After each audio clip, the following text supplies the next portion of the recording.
ልክ በዚህ ሰዓት ከቅድስት ቤተክርስቲያናችን ሰበር መረጃ ተሰምቷል። በእፎይ ጉዳይ ሰበር የሆነ መረጃ ተሰምቷል። የኢትዮጵያ ኦርቶዶክስ ተዋሕዶ ቤተክርስቲያንን ኢላማ ያደረጉ የጥላቻና የግድያ መረጃዎችን የሚያሰራጩ ግለሰቦችና ተቋማት ከአካሄዳቸው እንዲቆጠቡ የኢትዮጵያ ኦርቶዶክስ ተዋሕዶ ቤተክርስቲያን ምዕመናን በቁጣ ጠየቁ። ዝም ብሎ ፈለጦ ቁረጦ አዋጣ። ይሄን ግለሰብ እፎይ የሚባለውን በተገኘበት ይገደል።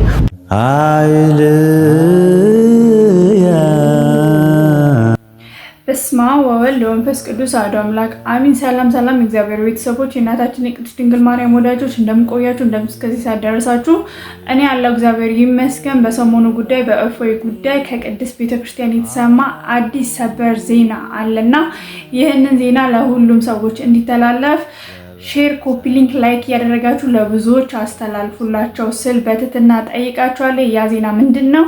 እስከ ቪዲዮ መጨረሻ እንድትከታተሉኝ በትህትና ጠይቃለሁ። ቪዲዮውን ስንጀምር ላይክ አድርገን እንጀምር። ወደ ቪዲዮ ልክ በዚህ ሰዓት ከቅድስት ቤተክርስቲያናችን ሰበር መረጃ ተሰምቷል። ይህንን መረጃ ሼር፣ ኮፒ ሊንክ በማድረግ ለብዙዎች በማድረስ አንድነታችንን እንድናሳይ ጠይቃችኋለሁ።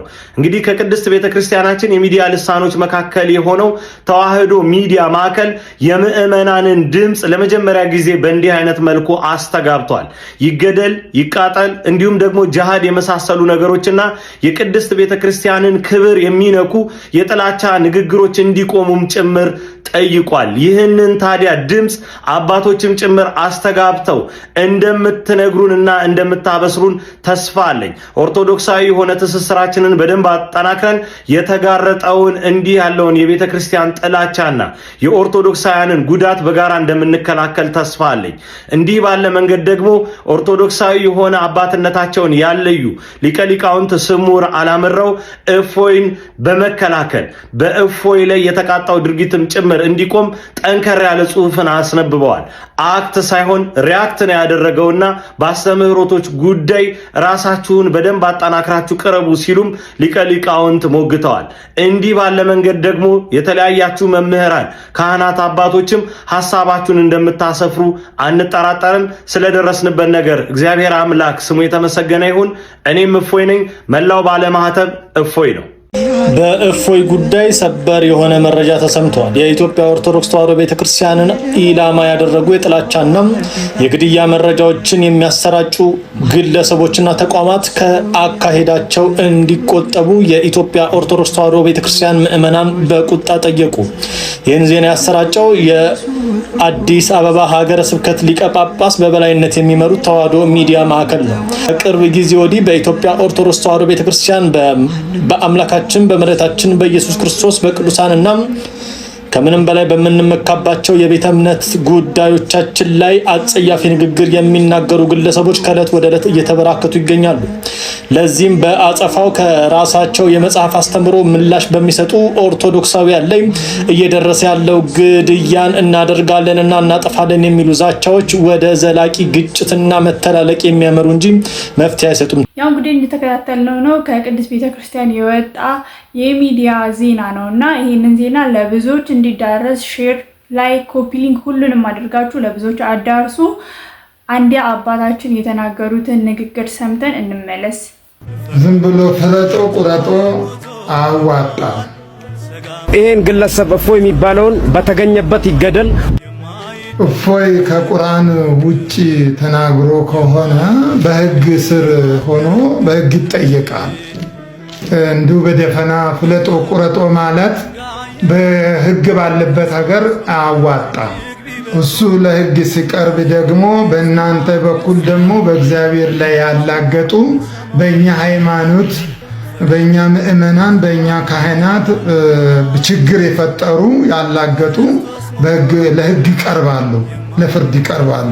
ሕግ ለሁሉ እኩል እስከሆነ ድረስ ተመልከቷቸው።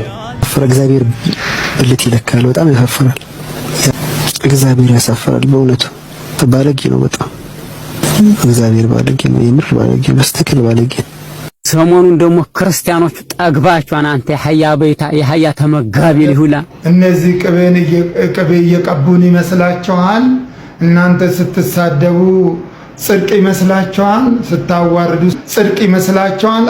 አባታችን ቃለ ሕይወት ያሰማልን፣ መንግስተ ሰማያት ያወርስልን። በጣም በጣም በጣም ደስ የሚል ነውና እውነታቸውን ነው። እነሱ ቅቤት እየቀቡን ነው ወይ? እፎይ ለህግ መቅረብ አለበት የምትሉ ከሆነ ሁሉም እናንተ ጋር የተናገሩት ኡስታዝ ነሽ፣ ሁሉ ነገር ለህግ መቅረብ አለበት። እፎይ ከመረጃ ጋር ነው እየተናገረ ያለውና አባታችን ቃለ ሕይወት ያሰማልን። በጣም በጣም ነው እናመሰግነው። ከእፎይ ጎን ስለቆሙ እናመሰግናለን። ሌሎችም አባቶች እንዲህ እየወጣችሁ ድምፅ እንደምትሆኑ ተስፋ እናደርጋለን። እንቀጥል። ይህንን ሰምታችሁ ከጨረሳችሁ በአንድ ነገር እርግጠኛ ሁኑ። የትኛው ሙስሊም እስልምና ላይ የማያቋርጡ ጥያቄዎችን ማንሳት ይጀምራል። በመቀጠል ደግሞ በአካል እንኳን እስልምናን ባይለቅ ልቡ ከእስልምና የወጣ ይሆናል። ስለዚህ ሙስሊሞች በእስልምና ውስጥ መቆየትና ጀሃነም መግባትን ምርጫችሁ ካደረጋችሁ ሰምታችሁ እንዳትጨርሱ ትመክራችኋለሁ። ክርስቲያኖች ግን በቀላሉ ወደ ዘላለም ሞት የሚመራውን እስልምናን አስጥላችሁ የምስራችሁ ለሙስሊሞች መንገርና ከዘላለም ሞት ማስመለጥ ከፈለጋችሁ ጨርሳችሁ ስሙት። አንዴ ብቻ ሳይሆን ደጋግማችሁ ማስታወሻ እየያዛችሁ ብትሰሙትም እመክራለሁ። Suppose we ask our Muslim friends, why did Allah reveal the Quran in Arabic? Simple question, right? እንበልና ሙስሊም ወገኖቻችንን አላህ ቁርአንን ለምን በአረብኛ አወረደው ብለን ብንጠይቃቸው ቀላል ጥያቄ አይደል? በዚህ ጊዜ አንድ ነገር ይላሉ። ምክንያቱም አረብኛ የበለጸገ ቋንቋ ነው፣ ወይም አረብኛ አላህ አንደበተ ርቱዕነቱን የገለጸበት ፍጹም ቋንቋ ስለሆነ ነው ይላሉ። ለሙስሊም ወገኖቻችን በሚያሳዝን ሁኔታ አላህ ቁርአንን በአረብኛ ለምን እንዳወረደና አላህ ቁርአንን በአረብኛ ያወረደበትን ምክንያቶች ቁርአን በግልጽ ይነግረናል። የዛሬ ሙስሊሞች ስለ ቁርአን ከሚያምኑት ጋር ሙሉ በሙሉ ይቃረናሉ። ለዚህም ነው የሙስሊም ሊቃውንት እኛ ልንነጋገርበት የተነሳ ነው ጉዳይ ላይ በጭራሽ የማይወያዩበት። እናንተ አሁን ልታውቁት ያለውን ነገር ማንም እንዲያውቅ አይፈልጉም። እያጋነንኩ ከመሰላችሁ ይህንን እስከ መጨረሻ ይዩትና ይህ መረጃ እንዴት ለዳዋ ምንም እንደማይጎዳ አስረዱኝ። ዳዋ ማለት እስላማዊ ተልእኮ ማለት ነው። ይህ ቻናል ከሙስሊሞች ይልቅ ለቤተ ክርስቲያን የሚጠቅም ስለሆነ አሁን ይህንን የምትመለከቱ ሁላችሁም ቻናሉን ሰብስክራይብ አድርጉ። እስልምናን በአግባቡ ካላወቃችሁ የምስራችሁን እንዴት ለሙስሊሞች መናገር እንዳለባችሁ አታውቁም። ስለዚህ የነቃ ተሳትፎ እንድታደርጉና ይህንን ቻናል ሁሉም አማርኛ ተናጋሪ ጋር እንድታደርሱ በትህትና አሳስባለሁ። Let's set the stage for the problem by recalling how these discussions about the Quran arise. የዚህ የቁርአን ውይይት እንዴት እንደሚነሳ በማሳየት ለችግሩ መድረክ እናዘጋጅ። ሙስሊም ጓደኞቻችን እስልምናን እንድንቀበል ይጋብዙናል። እኛም ለምን ወደ እስልምና እንቀይራለን ብለን እንጠይቃለን።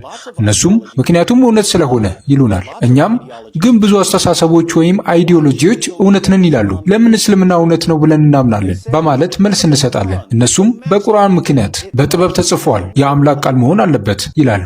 Now, even before we open the Quran and start reading, አሁን ቁርአንን ከመክፈታችንና ማንበብ ከመጀመራችን በፊት በዚህ አስደናቂ ጽሑፍ በሚለው ክርክር ላይ ግልጽ የሆነ ችግር ልናስተውል እንችላለን። ሮሚዮና ጁሊየት በሚያስደንቅ ሁኔታ ተጽፏል። የካራማዞቭ ወንድሞች በሚያስደንቅ ሁኔታ ተጽፏል። የጂ አልፍሬድ ፕሩፍሮክ የፍቅር ዘፈን በሚያስደንቅ ሁኔታ ተጽፏል። በሚያስተውል አይምሮ ካሰብነው እነዚህ ድንቅ ጽሑፎች የፈጣሪ ቃል ከመሆን ጋር ምን ያገናኛቸዋል? እኔ እስከማውቀው ድረስ በፍጹም ምንም ነገር አያገናኛቸውም። but we're trying to be nice, so in spite of the absurdity of the claim, we open the Quran anyway, and we find the worst, most boring, most disorganized book we've ever read in our entire lives. Terrible beyond our already low expectations. ግን ጥሩ ለመሆን እየሞከርን ነው። ስለዚህ የይገባኛል ጥያቄው ቂልነት ቢሆንም ለማንኛውም በሚል ቁርአንን እንከፍተዋለን። እናም በህይወታችን በሙሉ ካነበብነው እጅግ የከፋ በጣም አሰልቺ በጣም ያልተደራጀ መጽሐፍ ሆኖ እናገኘዋለን። አውርደን ካሰብነው በላይ የወረደ ነው። ስለዚህ ወደ ሙስሊም ጓደኞቻችን ተመልሰን በተቻለ መጠን በትህትና እንነግራቸዋለን። ቁርአን የስልክ ቁጥሮች ስብስብ ከሆነው መጽሐፍ ወይም ፎን ቡክ ከሚባለው ያነሰ ትኩረት ሳቢነት አስደናቂነትና እውቀት ያለው ነው እንላቸዋለን። እናም ያኔ ነው ሙስሊም ጓደኞቻችን የመጨረሻውን ካርድ ከተስፋ መቁረጥ የተነሳ የሚስቡት። እንዲህ ይላሉ፣ በአረብኛ ብቻ ነው የሚሰራው። Here we start wondering, if Islam is the religion for all people, why would the main evidence for Islam only work in one language? እዚህ ጋር መገረም እንጀምራለን። እስልምና የሁሉም ሰዎች ሃይማኖት ከሆነ ለምንድን ነው የእስልምና ዋና መረጃ አብዛኛው ሰው በማይናገረው በአንድ ቋንቋ ብቻ የሚሰራው? የአረብ ተወላጆች እንኳን ቁርአን በጥንታዊ አረብኛ ስለተጻፈ አብዛኛውን ሊረዱት አይችሉም። ነገር ግን የጥንታዊ አረብኛ ሊቃውንት እንኳን የቁርአን ክፍሎችን ሊረዱ ስለማይችሉ እየባሰ ይሄዳል። የአረብ ምሁር ጌራርድ ፑይን ለምሳሌ እንዲህ ብሏል፣ ቁርአን ስለራሱ ሙቢን ወይም ግልጽ ነው ይላል። ነገር ግን ከተመለከታችሁ እያንዳንዱ አምስተኛው አረፍተ ነገር ትርጉም እንደማይሰጥ ትገነዘባላችሁ። ብዙ ሙስሊሞችና ምስራቃውያን ሌላ ነገር ነው የሚነግሯችሁ ይታወቃል። ነገር ግን እውነታው አንድ አምስተኛው የቁርአን መጽሐፍ ለመረዳት የማይቻል ነው። ይህ ነው በትርጉም ስራ ላይ ችግር የፈጠረው። ቁርአን ለመረዳት የማይቻል ከሆነ በአረብኛ እንኳን ለመረዳት የማይቻል ከሆነ ሊተረጎም የሚችል አይሆንም። ሰዎችም ይህንን ይፈራሉ። እናም ቁርአን በተደጋጋሚ ግልጽ ነው ስለሚል ነገር ግን ግልጽ ስላልሆነ የአረብኛ ተናጋሪዎች እንኳን ተቃርኖ እንዳለው ይነግሯቸዋል። ኢራናዊው ምሁር አሊ ዳጅቲ 23 ዓመት በተሰኘው መጽሐፉ አክሎ ተናግሯል። ቁርአን ያልተሟሉ አረፍተ ነገሮችንና ያለ አስረጂ መጽሐፍት ሙሉ በሙሉ ለመረዳት የማይቻሉ አረፍተ ነገሮችን፣ ከአረብኛ ውጪ የሆኑ ቃላትን፣ ያልተለመዱ የአረብኛ ቃላትንና ከመደበኛው ትርጉም ውጪ ጥቅም ላይ የሚውሉ ቃላትን፣ የጾታና የቁጥር ስምምነቶችን ሳይከተሉ የሚፈጠሩ ቃላቶችንና ግሶችን፣ አመክንያዊ ባልሆነና ሰዋሰዋዊ ባልሆነ መልኩ የተተገበሩ ተውላጠ ስሞች፣ አንዳንድ ጊዜ ዋቢ የሌላቸውና በግጥም ምንባቦች ውስጥ ብዙውን ጊዜ ከርዕሰ ጉዳዩ የራቁ አረፍተ ነገሮችን ይዟል። እነዚህና ሌሎች በቋንቋ ውስጥ ያሉ ጥፋቶች የቁርአንን አንደበተ ርቱዕነት ለሚክዱ ተቺዎች ሰፊ ዕድልን ሰጥተዋል። ጀሚዓ ተርሚዚ 2732 ቡኻሪ 3147 ላይ ሱናን ነቢ ዳውድ 4452 ላይ ሱናን ናሳኢ 296 ላይ ሱራ 8 የጦር ዘረፋ ገንዘቦች ይባላል። ሳያል ቡኻሪ 604 ላይ እንዲላል ይችላል። ሱራ ኒሳ አያ 24 በገነት ውስጥ ድምፁ ተሰምቷል ብሎ ከቅዱስ ያሬድ ጋር ለመገናኘት ሞክሯል። ውሸት። ኮቴው ነው የተሰማው። ኮቴና ድምፅ ላይ ከቅዱስ ያሬድ ጋር ለማመሳሰል ሞክሯል። የቅዱስ ያሬድ ውብ ዜማ ነው እንጂ ልክ እንደ ቢላል ኮቴ አይደለም። የቢላል ኮቴው ነው የተሰማው። ማስረጃ ሳያል ቡኻሪ 1149 ላይ ናሬትድ አቡ ሁረይራ እንደተረከው ያው ሐዲሱን እንደምትመለከተው ነው 6799 ሳያል ቡኻሪ ላይ ይገኛል። ሱናን አቢ ዳውድ 372 ላይ አይሻ ሪፖርተድ ሙተዋሊክ ቡክ 41 አዲስ ነምበር 16 ላይ እንደዚህ ትክክለኛ ሐዲሱ የሚገኘው ሳይ ሙስሊም 1403 ኤሌ ሲሆን መመሪያው ራሱ ቻፕተሩ እንዲላል። ያው ሐዲሱን ደግሞ ሱናን አቢ ዳውድ 519 ላይ ክርስቶስን እውነትን ስለሆነ አስፈራንም ማለት ነው፣ አንደነግጥም ማለት ነው። ሙሐመድ ግን ምን ይላል? እኔ የመጣሁት ሰዎች ሁሉ ላኢላሃ ኢለላህ እስኪሉ ድረስ ልጋደል ነው። እንደዛ ካላሉ ንብረታቸው ህይወታቸው አይጠበቅም፣ የሰየፏታል አለ። ያው እንደምታዩት አዲሱን ሳይ ሙስሊም 21 ኤን መመልከት ይቻላል ማለት ነው። እንዲሁም ሙሐመድና አላህን የተናገረን አለ እጁን እያፈራረቁ አንድ እጁን ከዛ አንድ እጁን ከዛ እግሩን ከዛ ሁለተኛ እግሩን ከዛ አንገቱን እየቆራረጡ መግደል ነው። ሱራ አልማኢዳ የማዕድኑ ምዕራፍ አያ 33 ላይ። ስለዚህ ሙሐመድን መናገር ማለት ልክ ሙሐመድ ላይ ጦርነት እንደመክፈት ስለሆነ አካላቶቹን ቀስ ቀስ እያሉ እየቆረጡ አሰቃይቶ መግደል ብለውታል። የ6 ዓመቷን አይሻ ግብቶ በ54 ዓመቱ በ56 ዓመቱ ላይ ደግሞ በ9 ዓመቷ ላይ ወሲብ አድርጓታል። እኔ ሳልሆን ምለው ሱናን አቢ ዳውድ 21 ላይ ነው። ልጨምርልህ ኢብን ሀጀር አልአስቃላኒ ሱናን አቢ ዳውድ 21 ላይ ሱራ አልሙእሚኑን ወይንም ደግሞ 23ኛው ምዕራፍ አያ 6 ላይ ኢብን ተሚያ ምን ይላል? The messenger of Allah used to kiss the penis of Al-Hasan. ሱራ ኒሳ አያ 3 ላይ ለወንዱ 4 ሴቶችን ለምንድን ነው አላህ የፈቀደው? ይኸው መረጃ ሳሂህ ቡኻሪ ላይ የሚገኝ ነው። ሱናን አቢ ዳውድ ላይ የሚገኝ ነው። ኦተንቲክ የሆኑ ሐዲሳቶች ላይ የሚገኝ ነው። አልመጁም አልከቢር በአልጠበረኒ ቮሊዩም 12 ፔጅ 108 ሐዲስ 12615 ላይ አብደላህ ቢን አባስ ሰይድ 2919 ላይ እንደዚህ ይላል። ሰውዬ በትንሳኤ ቀን ልብሱን ይዞ ይመጣል ይላል። ሱራ አል-ኢምራን አያ 60 ላንብብልህ። ሱናን ኢብን መጃ 2957 ላይ እንደዚህ ይላል። እንደገና ደግሞ ሙሐመድ የወንድ ልጅ አፍም እንትን ይል ነበር። አላደብ አልሙፈርድ 1183 ላይ ሙሉ አዲሱን አንብቦት። ጓሪ 1603 ላይ የተዘገበ ነው። እንደዚህ ይላል። የሴቶቹን ላንብብላችሁ። ሸምሰዲን ኢብን ቀይም አልጀውዚ የኢብን ተሚያ ተማሪ ነው። ፓርት 4 ላይ ወይንም ደግሞ ቮሊዩም 4 ላይ ፔጅ 129 ላይ ወይንም ደግሞ በእንትኑ ላይ 96 እና 97 ላይ የሚገኛል። ፔጆቹ የተለያዩ ቦታዎች ላይ ስላሉ ነው። እንትን ላይ ለምታወርዱ 96 97 እነዛ አካባቢ ላይ ይገኛል። ስለ ሴቶቹ እንደዚህ ይላል። ይሄም ሳሂህ ሙስሊም 3028 ላይ የተዘገበ ነው። ላምብላችሁ ሳሂህ ሙስሊም 2771 ላይ ሳሂህ አልቡኻሪ 43 76 እና 77 ላይ የተዘገበ ሐዲስን ላምበበ ይናገሩት ማለት ነው። ለምሳሌ ሱናን ኢብን ማጃህ 537 ላይ ሳሂህ ሙስሊም 14 40 ሲ ላይ መመልከት ይቻላል ማለት ነው። ቆረጧል ገመድ ብሰር እጇ ይቆረጣል።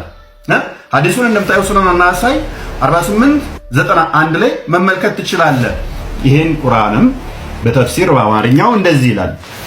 ከፍቺ ምዕራፍ 4ኛው አንቀጽ የወረደበት ምክንያት አልበቀራ 228 ላይ የሚገኘው ቁጥር ላይ ያለው አንቀጽ ሲወርድ ሱናን አቢ ዳውድ 372 ላይ አይሻ ሪፖርትድ ትክክለኛ ሐዲሱ የሚገኘው ሳሂህ ሙስሊም 1403 ኤሌ ሲሆን ሕፃኑን ጌታ መጥቶ አፉን ሳመው አሉ። የተወለደ ልጅ መጥቶ ሳመው አሉ።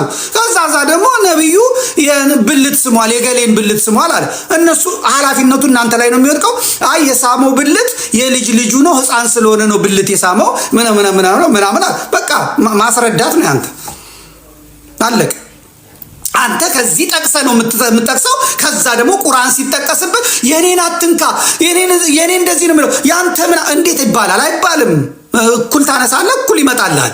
እኩል ትጠይቃለህ፣ እኩል ይሰጣል። ይሄን ያደረገው መልኩን አልደበቀ፣ ፊቱን አልደበቀ፣ ስሙን አልደበቀ። ሰማዕት እኮ ነው ይሄ ልጅ፣ ሐዋርያ እኮ ነው ይሄ ልጅ። ነገር አልፈለገ። ነገር የፈለጋችሁት እናንተ። ይሄ ዝም ብሎ የሚታይ ነገር አይደለም። ትክክልም አይመጣም፣ ትክክልም አይሆንም። አንተ ጳውሎስን ስታጣጥል እኔ ደግሞ ሐምዛን አፈር ከድሜ ያበላልሃለሁ። አንተ ነብዩ መሐመድ ኢየሱስ ክርስቶስን ስታጣጥልብኝ እኔ መሐመድን። ስለዚህ መቻል ነው። እኔ አምላኬ የምለውን እግዚአብሔር ነው እግዚአብሔር ወልድ ነው የምለው ክርስቶስን አይደለም ስትለኝ እኔ ነብይ አይደለም ብዬ ስመጣ መቻል ነው። ስታከብረኝ አከብራለሁ፣ ስታዋርደኝ አዋርዳለሁ። ሲያስበው ምንም እንደማናመጣ ያውቃል። የሚሰማው ስሜት እንደዛ ነው። እኔ እና አህመዲን ጀበል እነማን አሁን ምንም ምክንያቱም ታንኩም ባንኩም ምኑም የነሱ ይመስላቸዋል። አንዲት ቀን ለእግዚአብሔር ግማሽ ሰከንድ ይበቃዋል ይሄን ታሪክ ለመቀየር። ግማሽ ሰከንድ ይበቃዋል ለእግዚአብሔር ይሄን ታሪክ ለመቀየር።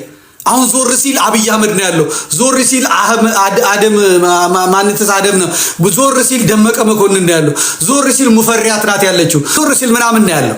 ስለዚህ ይሰማዋል። በቃ እኛ ነን ያለነው፣ ምን አባቱ ያመጣል። ያው እንግዲህ እፎይን ሊያስከስሱት የቻሉት ነገሮች ወይም ደግሞ ሙስሊሞችን ሊያናድዳቸው የቻለው ነገር እነዚህ ነገሮች ናቸው። እነዚህን ነገሮች ደግሞ ማስተካከል ከፈለጋችሁ ወይም ደግሞ ትክክል አይደለም መስተካከል አለበት የምትሉ ከሆነ በግድያ አይደለም፣ ሰውን በመገደል አይደለም፣ በማስፈራራት አይደለም፣ እሱን ፈርቶ ወይም ደግሞ ተሸማቆ አይደለም እየተደበቀ ያለው ሌላ ችግር እንዳይፈጠር ብሎ ነውና ይህንን ነገር ከግንዛቤ ውስጥ በማስገባት ተረጋግታችሁ መጠየቅ ያለባችሁን ነገር መጠየቅ ትችላላችሁ።